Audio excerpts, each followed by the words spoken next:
1395, Adelaide's FIVEaa. This is Richard Pascoe.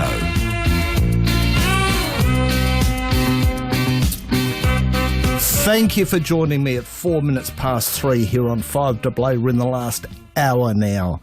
The other week, I went up to the Adelaide Hills and participated in a podcast about security on agricultural products and devices and met the wonderful Belle and Pods.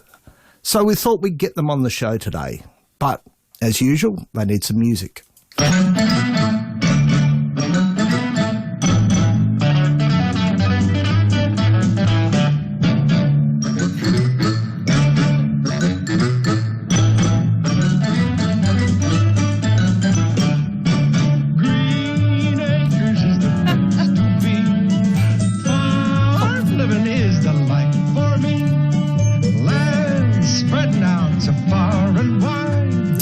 Belle and Pods, thank you for coming in this afternoon. Welcome to FIVEaa. I always try and come up with something funny. Yeah. No, Did you used to watch Green Acres? No. It was a fraction before my time. Oh, my God. But it was funny. It was yeah, funny. I'll hand you that one. Yeah. There we go. Because they were city people? Yes. Who went to the country. Yeah. No, it's... Yeah, that's right. I mean, it's really quite fishing in one way. Yeah, that's the first thing I thought of. Yeah. Wait until the driving bloke comes on, he'll be impressed. At least you didn't play Old MacDonald. Yes, no, I'd never do that. One of the reasons I got you in today I'm down in the city, so I'm going to buy in the Adelaide Hills. Mm-hmm, mm-hmm. And I'm going to go along and, you know what, I'm going to start farming. Mm-hmm. Excellent. And I've got no idea what I'm doing because, you know what, I've seen people just farm. Yes. How hard can it be? Oh, look, I think it can be hard, but I think having a sense of humour is really important if you're going to go farming in the Adelaide Hills and you've had absolutely no experience. But there's a number of things that you can do to make it all, the transition, if you like, a little bit easier. First of all, do you get people who actually do that? Oh, yes, all the time.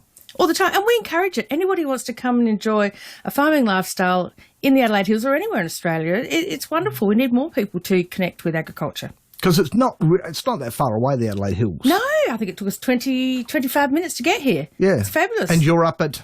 We're up at Littlehampton. Yeah. You've got a magnificent property up there too. Yeah, look, we enjoy it. We love it. It is as much a business as a lifestyle for us, as you'll find so many farmers will say. And so, first of all, you've probably got to decide what do you want to do with your property? Yeah. Well, one of the big questions. Do you want to grow crops? Do you want to raise animals? Yeah. If you've never tended animals before, should you really be playing around with animals? Well, there's a lot of help out there. So I think, one of the things you really need to start to look at what the capacity of your property is. Are there rocks? What's the soil profile? Can you actually grow a crop? Or is it better suited to goats, alpacas, cattle, sheep, or just maintaining the natural environment? So we really need to look at what you've got. For a start, and then the suitability of that land. But then the second part of that, I think Pods will interject here, is to look at what you want to achieve. Do you just want it to be a weekend, a pastime thing, or do you actually want to make some money off it? Can you make money off it, Pods? Absolutely, you can, Richard. Absolutely. If you're driven from a commercial perspective, you will find a way to make money off it. Now, that might be going away from what we see as our standalone or our stereotypical ways of farming where we're cropping some, we're running some sheep and running some cattle. But if you can find an intensive industry there on your 5 or 10 acres, it may be, there may be ways of making money and making it a commercial operation. It's up to the individual's circumstances, whether that's a standalone commercial operation or whether they have to subsidise that with some part-time or full-time work. And when you say, what could you grow? What's going to, and I know it depends on the property that you buy. Does anybody come, do you ever get asked going along, I'm about to buy this. Mm-hmm. What could I do here? Yes. Look, we do get that question. And one of the conversations we have quite frequently is, I've got this land, I need to keep the grass down, I'm going to buy some goats. To which we panic and go, well, goats are fine, but you need really good fences. But also the way goats forage or eat, goats aren't the best thing to keep your grasses down. Goats eat at their head height. Is that right, Patrick? That's exactly right. So they're not known as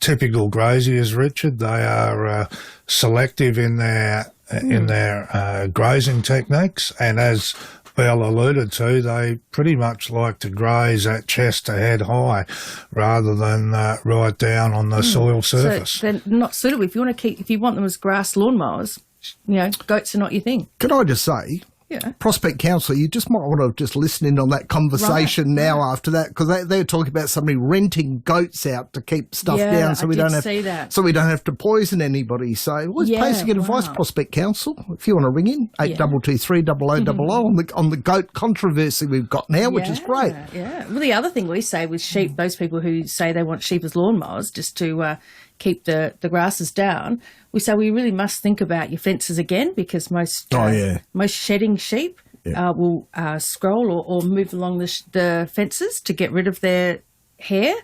But also, every animal needs a certain amount of animal husbandry and care. So not only do you need a PIC number for your property, but you actually need to vaccinate regularly. You need to drench them. Some animals need their feet trimmed. And there are ongoing animal husbandry things that need to be considered. You don't just get an animal and let it eat until it dies. That is not. We do not encourage that at all. And I always heard.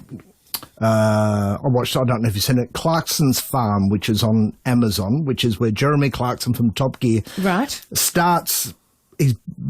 He said, I'll run the farm and be able to do that. And I think he made out of it, because he thought it'd be nice to have some sheep. The sheep ran riot over the walls, knocked walls over, did all of that, ran out onto the road at one stage. And I think out of the sheep, he made the grand sum of £80 profit for the whole year. Look, we do hear that as a familiar story. And generally, I mean, it does depend on the size of your acreage, how big the property is and what you're actually running and what you intend to do. But sometimes a rule of thumb is you generally might look to cover your council rates. Right. Unless you're doing something really intensive and focusing, etc. You're just going to, especially in the first few years, there's not a lot of money to be made while you're working out what you want to do and putting in infrastructure if that's necessary as well.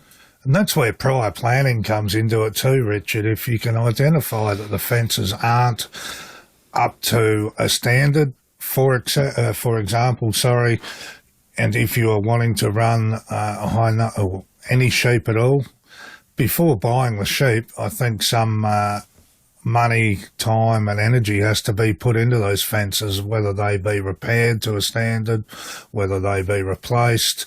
And upon buying a new property, and dependent upon your needs and requirements, that might be an ideal time to reshape the property or replan the property from how the previous owners were managing it. Do you get many properties that do get reshaped? Because somebody did something on there and you two walk along and go, that's the dumbest thing I've ever seen in my life. We've got 2 projects on the go doing just that right now. Yep. So they've gone along and said, wouldn't have done it that way. This is the way I would do it. Yeah, I guess they're pulling out older fences and putting in place fences that make the management of the property much more easier to handle with 1 or 2 people. Maybe not necessarily a dumb way of doing it, but maybe a different management style from what it was when it was previously owned. Slightly different enterprise. And, I'm just reading down here that we've got neighbours here in Adelaide, but up on the land you've got to make sure your weeds and sprays or animals can't get into neighbours' properties. So it's about controlling those weeds, isn't it, so they don't blow all into your neighbours. Yeah, that's right. So when you buy a property anywhere, particularly in the Adelaide Hills, for example, you then take on a responsibility for good stewardship of the land. And you then have a legal responsibility to manage the weeds and the weed burden, the seed burden, perhaps, if you like, on that property as well. So those become your absolute direct responsibilities, including things like rabbits, kangaroos, possums. That there are things that you really do become responsible for. And foxes, that was the word. Thank you. And I think surely they wouldn't do much damage. They're nice little furry things, aren't they? Well, I think you're saying that with tongue in cheek. There, Richard. Foxes are just a natural predator, particularly of lambs and kids, being the baby goats. As far as I can see, unless someone wants to ring in and tell me otherwise, I believe foxes are good for nothing, albeit I have remembered they are part of the ecosystem or the greater animal population, part of the food chain. But they do cause a lot of havoc. And how do you deal with rabbits? Apart from sautéing and putting in potatoes and everything. I make a great rabbit pie. Rabbits, that's a really tricky one, particularly up in the Adelaide Hills with a higher population density. The natural thing to do with rabbits is go shooting. However, that comes with a lot of risks in the Adelaide Hills with such a close population. So from that aspect, that's something that needs to be really communicated with your neighbours and near neighbours, if that's what you choose to do, and go for a shot of a night time or just coming up to dusk. But if that's not your thing... Pindone or poisoning your rabbits is certainly a thing, but that's something, again, that has to be communicated very well with your neighbours. And here we're risking our domestic pets if they happen to find a rabbit carcass that has been poisoned. So obviously we're talking our dogs, maybe even the cats, and other bird life can be impacted also. Because I used to live in a chunga, and I'd go for a run in the morning. Rabbits are everywhere.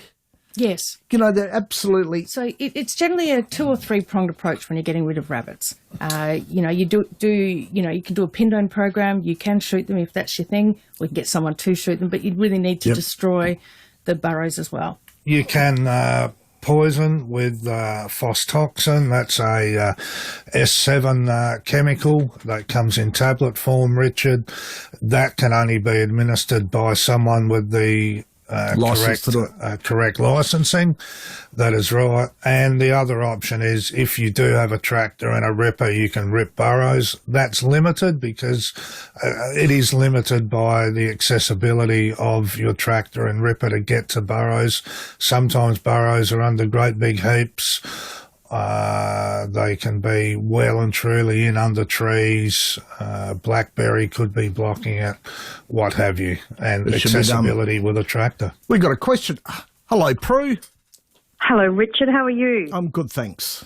That's good. I've got a question for Pods and Belle, if possible. Sure. We've just recently bought up here in the Adelaide Hills, and we've got a problem with blackberry and wondered what the wild blackberry bushes. They make good jam, right? As well. Blackberries off. They go well with ice cream. So So now we'll put you onto the real answers. So yes.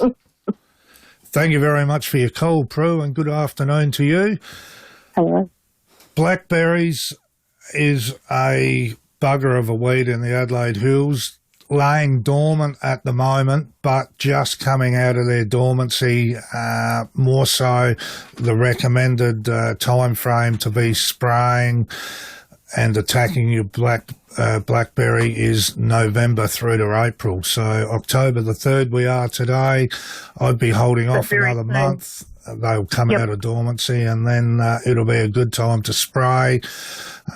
Spraying early and whilst they are actively growing will prove to be the most efficient and cost-effective manner.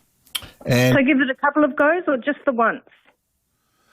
Sorry, I'm just struggling to hear. Spray them give them a couple of goes or just the once? Yeah, that's a good question, Pro. I would be looking at a longer-term strategy. They will need a couple at least. They are very deep-rooted, got a big taproot, just a very hard weed to kill, so it'll be a multiple application. Right. Okay. Prue, Thank you very much. Oh, sorry. Yes. I'd just like to commend you on doing some forward thinking there, because one of the things we find is that a lot of people who are new to the Adelaide Hills don't always know what they need to be thinking and preparing for in the coming months. So to that end, we actually started the Adelaide Hills Farmcast, which is a podcast with a bit of an almanac there to explain and talk about what you could be thinking of doing on your properties in the coming months. So if you, we do it monthly. The next one will be dropping in the next couple of days. And we do talk about what's coming up. And, for this month and next month, it is blackberries. So that's really something. So well done. You're ahead of the curve. Haven't I? So where do I find that? Where do I find the Farmcast? On all good podcast. Just Google it. Just Google it. Just Google it. That's Yep. the Okay. answer to everything. Just All Google right. it. Thank you, guys. Thanks, Thanks, Prue. Prue. And make that jam, Prue. All right? I will. I All will right. first. Thanks, Prue. Thank you. Bye-bye. Bye.